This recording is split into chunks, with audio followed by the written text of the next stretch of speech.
নমস্কার বন্ধুরা, আমি ডক্টর এডি মিত্র। আজকের এপিসোডে আপনাদের সবাইকে স্বাগত জানাই। আপনার মোবাইল আপনার একটা পার্সোনাল ডায়েরির মতো। ওখানে আপনার পার্সোনাল যাবতীয় জিনিসপত্র থেকে শুরু করে, ডকুমেন্ট থেকে শুরু করে আপনার ব্যাংকের ফাইন্যান্সিয়াল এভরি ডিটেইল ওর মধ্যে থাকে। আমরা সবাই সেটা জানি।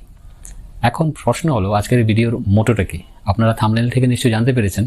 আপনার মোবাইলে যদি কেউ স্পাই করে থাকে, মানে আপনার মোবাইলের মধ্যে যদি কেউ আড়ি পাতে, তাহলে আপনি সেটা কি করে জানবেন? তাই সুন্দর একটা ট্রিক নিয়ে আমি আজকে এসেছি। যদি ভিডিওটি ভালো লাগে নিশ্চয়ই লাইক শেয়ার করবেন এবং অন্যদেরকেও জানতে সেটা সাহায্য করবেন।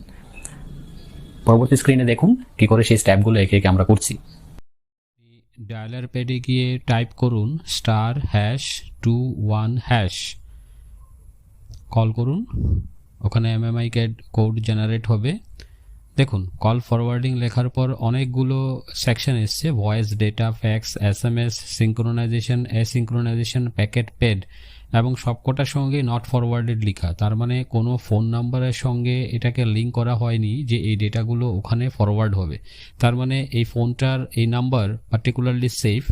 যদি এটা ফরওয়ার্ড করা থাকতো, লাইক ভয়েস নট ফরওয়ার্ডেড লেখা আছে, ভয়েসের সঙ্গে যদি কোনো ফরওয়ার্ডেড লেখা বলে কোনো নাম্বার টাইপ করা থাকতো, তাহলে বোঝা যেত যে ভয়েস কলগুলো ওখানে ফরওয়ার্ড করা হচ্ছে। সেম অ্যাজ ফ্যাক্সও হবে, ডেটাও হবে। তো এটা সেফ বলেই নট ফরওয়ার্ডেড লেখা এসছে। তো এখন যদি কারো ফোনের সঙ্গে এটা লেখা থাকে যে ফরওয়ার্ডেড আছে, তাহলে ওকে ফার্দার টাইপ করতে হবে #002 দেন হ্যাশ, দেন আবার ডায়াল করুন। এতে দেখুন আরেকটা এমএমআই কোড জেনারেট হবে এবং ওতে লেখা এসছে call forwarding eraser was successful. তার মানে যেটা ছিল ফরওয়ার্ডিং ছিল সেটা মানে আনফরওয়ার্ডেড হয়ে যাবে, মানে সেটা সেফ হয়ে যাবে।